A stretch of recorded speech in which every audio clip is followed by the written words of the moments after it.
Happy morning to my dear children.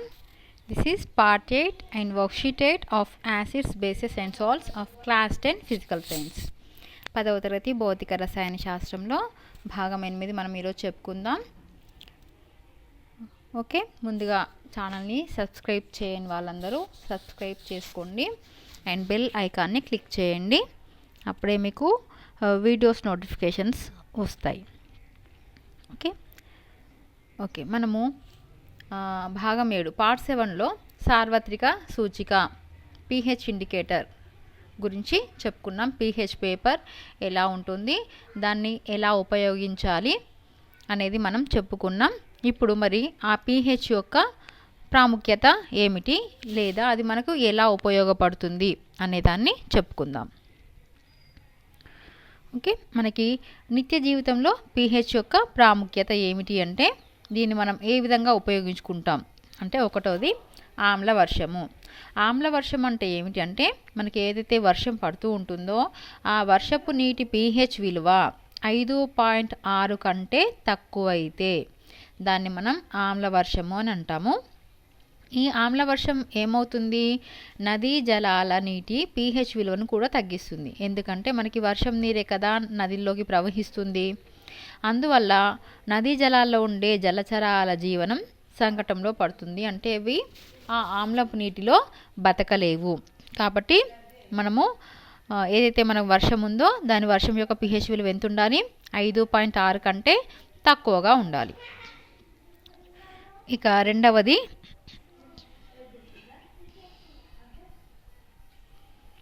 దంతక్షయము అంటున్నాం. దంతక్షయము అంటే మన పళ్ళు దంతాలు ఏవైతే ఉన్నాయో వాటి యొక్క pH విలువ మన నోటిలో కనుక 5.5 కంటే తక్కువ అవుతే అప్పుడు మనకి దంతక్షయం అంటే దంతాలు మనం పుచ్చిపోవడం అంటాం కదా, అది స్టార్ట్ అవుతుంది. ఈ దంతాలపై ఏదైతే మనకి పొర, అది పింగాణి పొర ఉంటుందో ఇది చాలా దృఢమైనది. ఈ నోటిలో pH విలువ 5.5 కంటే తగ్గినప్పుడు ఈ పింగాణి పొర క్షీణించి దంతాలు క్షయానికి అంటే అవి పుచ్చిపోవడం స్టార్ట్ అవుతాయి అన్నమాట. కాబట్టి మనం నోటిని క్షార స్వభావం ఉండే టూత్పేస్ట్తో శుభ్రపరచుకోవడం వల్ల నోటిలో ఉత్పత్తి అయిన ఆమ్లాన్ని తటస్థీకరించవచ్చు. ఎందుకంటే మన నోటిలో మన లాలాజలంలో ఉండేది ఆమ్లము. ఈ ఆమ్లము మనం క్షార స్వభావం ఉండే టూత్పేస్ట్తో నోరు శుభ్రం చేసుకున్నప్పుడు ఏమవుతుంది, ఈ ఆమ్లము ఈ క్షారము కలిపి అది న్యూట్రల్ అంటే తటస్థం అయిపోతుంది. కాబట్టి మనకు దంతాలు పుచ్చిపోకుండా అంటే క్షయం కాకుండా మనం నివారించుకోవచ్చు. ఆ తర్వాత మన జీర్ణ వ్యవస్థలో pH పాత్ర.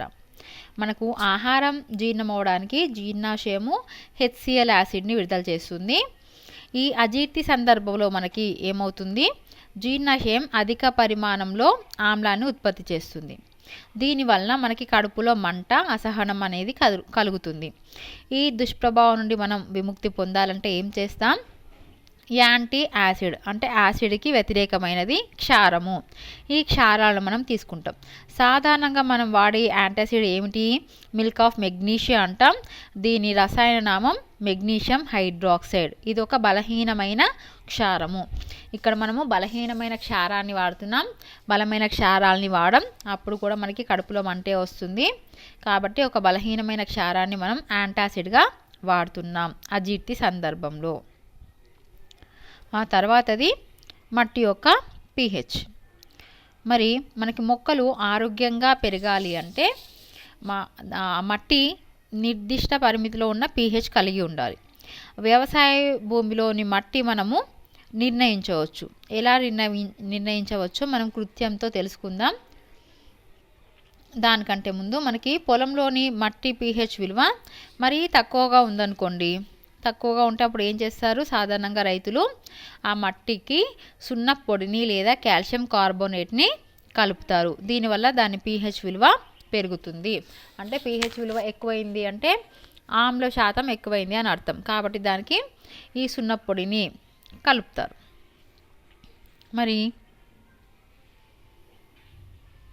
ఇంకా ఎలా ఉపయోగపడుతుంది మనకి pH అంటే చూడండి. తర్వాతది స్వీయ రక్షణ కోసం మొక్కలు, కీటకాలు, జంతువులు రసాయనాలను ఉపయోగించుకుంటాయి. ఫర్ ఎగ్జాంపుల్ మనకి తేనెటీగ కుట్టినప్పుడు దాని కొండి ద్వారా మనకి ఆమ్లాన్ని శరీరంలోకి పంపిస్తుంది. అందుకే మనకి తీవ్రమైన నొప్పి దురద కలుగుతాయి అన్నమాట. అంటే మనకు తేనెటీగ కుట్టింది అంటే అర్థం ఏంటి, ఆ ఆమ్లాన్ని మన శరీరంలోకి పంపిస్తుంది. కాబట్టి ఇది ఆమ్లం కాబట్టి ఈ నొప్పి తగ్గాలంటే మనము క్షారాన్ని ఉపయోగించాలి. ఎటువంటిది, బలహీనమైన క్షారాన్ని ఉపయోగించాలి. ఫర్ ఎగ్జాంపుల్ బేకింగ్ సోడా, మనకి ఇంట్లో వంట సోడా ఏదైతే ఉంటుందో అది ఒక బలహీనమైన క్షారం కాబట్టి ఈ తేనెటీగ కుట్టిన ప్రదేశంలో రుద్దితే నొప్పి తీవ్రత తగ్గుతుంది. ఇంతే కాకుండా కొన్ని ఆకులపై ముండ్లు ఉంటాయి, దూలగొండి మొక్క, ఇది మనకు గుచ్చుకున్నప్పుడు ఏమవుతుంది, మిథనోయిక్ ఆమ్లాన్ని మన శరీరంలోకి ప్రవేశపడుతుంది. కాబట్టి దీనివల్ల కూడా మనకి ఏమవుతుంది, నొప్పి అనేది స్టార్ట్ అవుతుంది. సో ఇటువంటి సందర్భాల్లో మనకి దుష్టిపాకు ఆకులతో రుద్దితే కనుక మనకు ఉపశమనం అనేది కలుగుతుంది. మరి ఇప్పుడు కృత్యం ఎలా చేయాలో మనం తెలుసుకుందాం.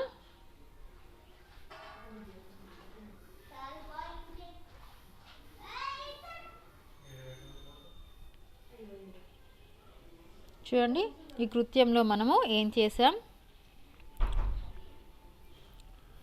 మనం ఇక్కడ కొద్ది పరిమాణంలో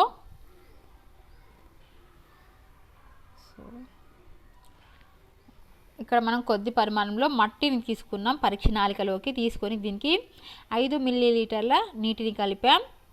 ఈ పరీక్ష నాళికల మూతిని మూసేసి మనం నాళికను బాగా కుదపాలి, అంటే అదంతా కలిసేటట్టుగా. ఆ తర్వాత ఈ ద్రావణాన్ని వడపోయాలి. ఇప్పుడు ఏదైతే అవక్షేపం ఉందో దీన్ని మరొక పరీక్ష నాళికలోకి తీసుకోవాలి. తీసుకొని మనకి ఈ సార్వత్రిక సూచిక లేదా pH పేపర్ సహాయంతో ఈ అవక్షేపం యొక్క pHని మనం పరీక్షించాలి. అంటే ముందుగా మనం ఏం చేస్తున్నాం, దీంట్లోకి నీళ్ళని 5 మిల్లీలీటర్ల నీటిని కలిపి బాగా కుదిపి ఈ ద్రావణాన్ని తీసివేసి మిగిలిన అవక్షేపంలో ఈ pH పేపర్ వేసి దాని సహాయంతో దాని యొక్క ఆ మట్టి యొక్క pH విలువను కనుక్కుంటున్నాం.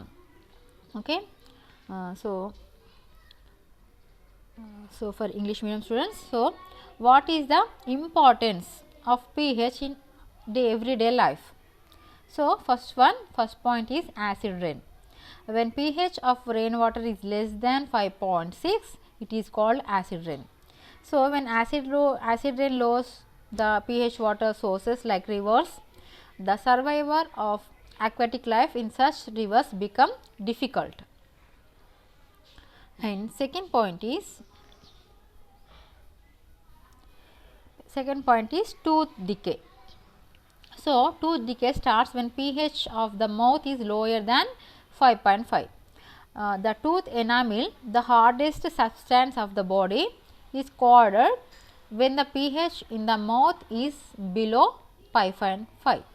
So using toothpaste which are generally basic, so our toothpaste will be basic in nature, then only it neutralizes the excess acid and prevent the tooth decay. So if you want to protect your tooth, you have to use the paste which is basic in nature. Next point is in our digestive system. So our stomach produces HCl to digest the food. During the indigestion, the stomach produces too much HCl and this causes pain. This is not paid, this is pain. This is PAIN, pain. Okay, pain and irritation. So to get rid of this pain, people use bases called antacids like milk of magnesia, a mild base. This is called magnesium hydroxide. And next one, pH of the soil. So plants requires a specific pH range for their healthy growth. So we can easily test the pH of the soil in agricultural land. If the pH of soil is very low, farmers would treat the soil of their fields with quick lime. This is not like, this is lime, sunnamu. So quick lime or calcium carbonate. Next one, self defense by animals and plants through chemical warfare. So how some insects and some plants protect their life. For example, honey bee sting leaves an acid in our body which causes pain and irritation. Use of a mild base like baking soda on the stung area give relief.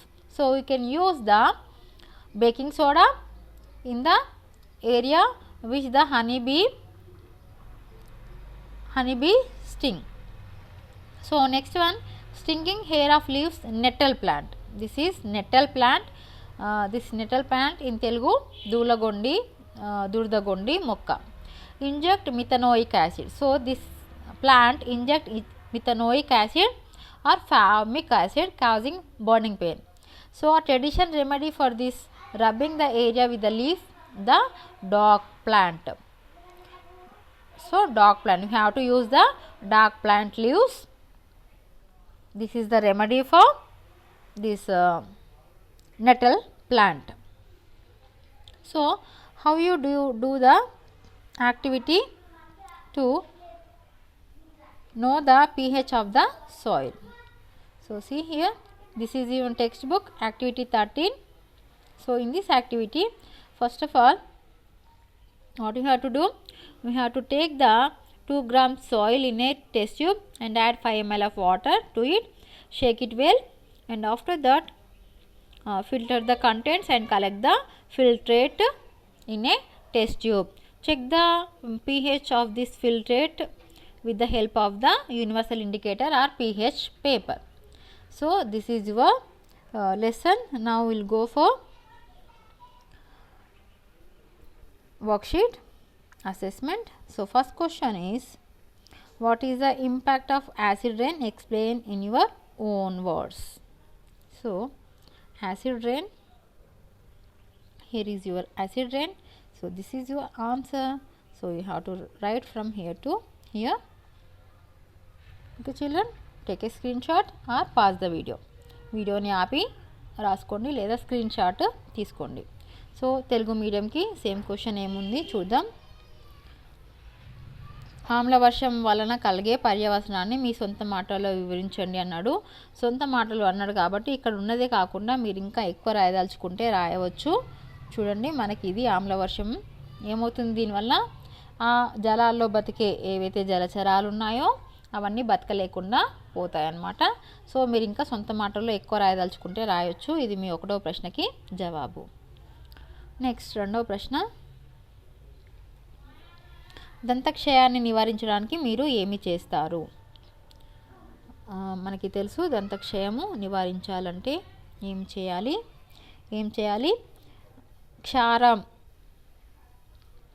క్షార స్వభావం ఉన్న టూత్పేస్ట్తో శుభ్రపరచుకోవాలి.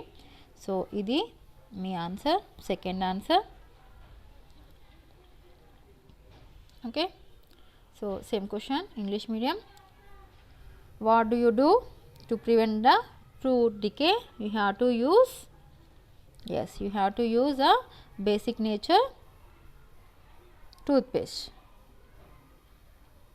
So this is your answer. This is second one. Okay, next third one, state the remedy to get rid of the pain due to the indigestion problem. So when you have an indigestion problem, what do? You have to use a mild base like baking soda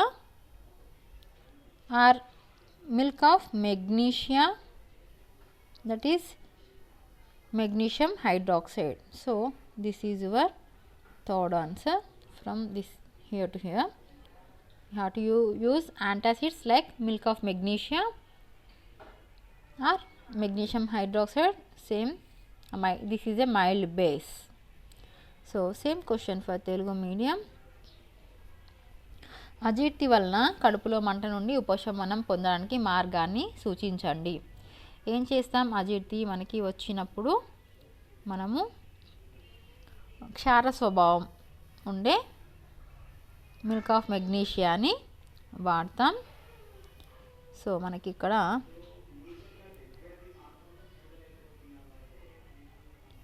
మీరు ఇక్కడ నుంచి third answer రాయాలి. బలహీనమైన క్షారాన్ని వాడాలి అనేది answer. Okay, next fourth question. మట్టి యొక్క pH విలువలను నిర్ధారించే విధానాన్ని వివరించండి. ఇందాక మనం చెప్పుకున్నాం 2 గ్రాముల మట్టిని మరియు 5 మిల్లీలీటర్ల నీటిని తీసుకొని టెస్ట్ ట్యూబ్లో కలిపి పరీక్షణాలుగా మూసి బాగా కుదిపి ఆ ద్రావణాన్ని వడపోసి అవక్షేపాన్ని తీసుకొని దీనికి pH పేపర్తో మనం పరీక్షించాలి. సో ఇక్కడ నుంచి ఇక్కడ వరకు మీ ఆన్సర్. ఇది మీ టెక్స్ట్ బుక్లో కృత్యం 13లో ఉంటుంది, మీరు అక్కడ కూడా చూసి రాసుకోవచ్చు. ఓకే, మరి same question English medium. Explain the process of testing pH value of the soil. So you also to write the activity 13 from here to here. So you can check your textbook and write this clearly. Okay, so next questions are multiple choice questions. There are 2 questions. So first one, what should be the pH value of our mouth to prevent tooth decay? We already studied that to prevent tooth decay, how much will be the, this is lower than 5.5, lower than 5.5. So where is that lower than 5.5? See, this is 1, this is 5, this is less than 5.5, this is greater than 5.5. So it will be less than 5.5. So C is your answer. Next one, when will be the rain is treated as acid rain? So this is also less than 5.6. So where is 5.6? These two are 5.6, but this is, see, this is less than, this is greater than. So B is your answer. Okay. So Telugu medium బహుళ ఐచ్ఛిక సమాధాన ప్రశ్నల్లో మనకి 2 ప్రశ్నలు ఉన్నాయి, చూద్దాం. దంతక్షయాన్ని నివారించాలి అంటే మన నోటిలో pH విలువ ఎంత ఉండాలి? 5.5 కంటే తక్కువ ఉండాలి. ఇది ఏమిటి? ఇది ఎక్కువ కదా, ఇది తక్కువ. కాబట్టి ఇది మీ ఆన్సర్ సి. నెక్స్ట్, ఒక వర్షాన్ని ఆమ్ల వర్షము అని ఎప్పుడు అంటాం? 5.6 కంటే తక్కువ ఉన్నప్పుడు అంటాం. అంటే చూడండి, ఇది లెస్ దాన్, ఇది గ్రేటర్ దాన్. కాబట్టి ఆ నీటి pH విలువ ఎంత ఉండాలి? తక్కువ ఉండాలి. దేనికంటే 5.6 కంటే తక్కువ ఉండాలి. కాబట్టి బి అనేది మీ ఆన్సర్. ఓకే, మీకు చక్కగా అర్థమైంది అనుకుంటున్నాను. చక్కగా అర్థమైతే కనుక ఛానల్ సబ్స్క్రైబ్ చేయండి అండ్ ఈ వీడియోని లైక్ కూడా చేయండి.